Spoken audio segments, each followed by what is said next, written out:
Бұл жерде жалпы қара жұмыс қылған, қара іш қылған адамдар чогулуп отурабыз.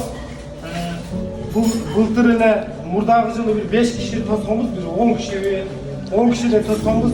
Андан кийинки жылы бир 40ка жакын адам чогулуп тосконбуз. Кудай буйрса бүгүн бир 100дөн ашып отурабыз. Жылдан жылга саныбыз көбөйүп атат. Кудай таалам ар дайым ушундай саныбыз көбөйө берсин. Бул жерде эми ушул майрамда чогулганыңардын себеби бир нерсени айткым келип атат. Бири-бириңерге бөлөк болуп, бири-бириңердин түшүнбөгөн нерсеңерди мындай кылса мындай болот деп. Ошо биякта лифтте отурат балдар, лифтте отурган балдарны темир чатырга түшүндүрсөңөр болот. Темир чатырдагылар стройкада эмне болуп атат, кайсы жерде кемчилик кетип атат.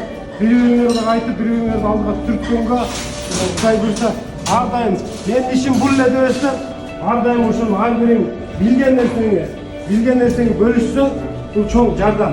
Садака дагы деп коет болчу. Бирге жөнгөн эмес садака дагы. Ошол менен бирге ар бирибиздин жумушубуз ар кандай. Бул жерде мындай жөн эле бекерчи адам жок. Ар бириңин ордуң өтө чоң. Бир саатты иштетиш үчүн деле кичинекей бир точкадай болгон бир механизм жок болсо, ол саат иштебейт да. Ошол сыяктуу эле бул компанияда ар биринин кылган милдети ошол компанияны алдыга түртүп атат деген болсо. Ошол ар бир системада бир кичинекей нерсе токтоп кала турган болсо, жана саат иштебей калган болсо, компанияга бир мындай чоң зыян келиши мүмкүн да. Охранниктен баштап чоң ошол генеральный директоруна чейин.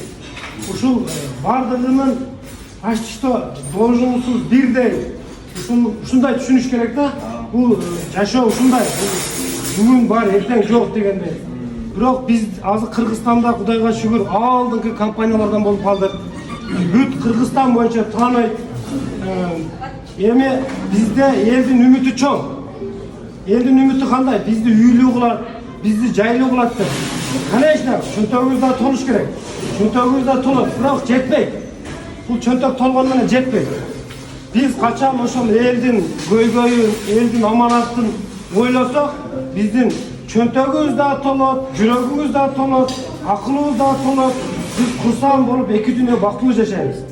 Бизде канча деген адамдар үмүт кылып отурат. Кудай буйруса, биз ушундай максаттарыбыз бар, пландарыбыз бар.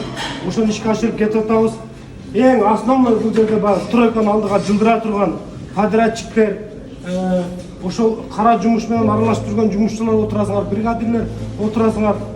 Ушулардын баарыңарга ишкерге ийгилик каалайм. Бүгүнкү майрамыңар менен куттуктайм.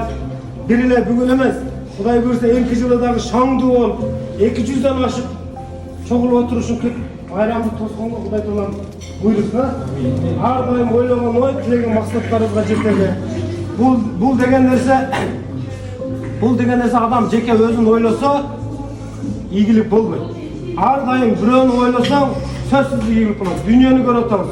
Дүйнөдө ошондой айфонду чыгарган окуучулар дагы өзүнүн акчасын, чөнтөгүн ойлобой, ушул элди байланыш менен кандай кылам деп, ушул системаны өнүктүрөм, ушул адамдар кыйналбасын, бири-бирине тез-тез кабарлашсын, кагал иштери бат түшсүн деп, канча деген ийгиликтерге жетип отурат. Ал именно ошол акчаны көздөгөндө алар ал ийгиликке жетпейт болчу. Ошол иштин ойлогон үчүн ошондой чоң ийгиликтерге жетип отурат. Баарыңарга ошондой ийгиликтерди каалайм. Бул акча деген ушундай жетпейт экен. Менин деген байларга, миллионерлерге жетпей атат. Бизге дагы жетпейт. Ошол сыяктан биз главный элдин ыраазычылыгын алсак, Аллах Тааланын ыраазычылыгын алсак, Аллах өзү бизди ыраазы кылып алат. Баарыңыздарга ийгилик, ойлогон ой, тилеген максаттарга жетиңиздер. Рахмат.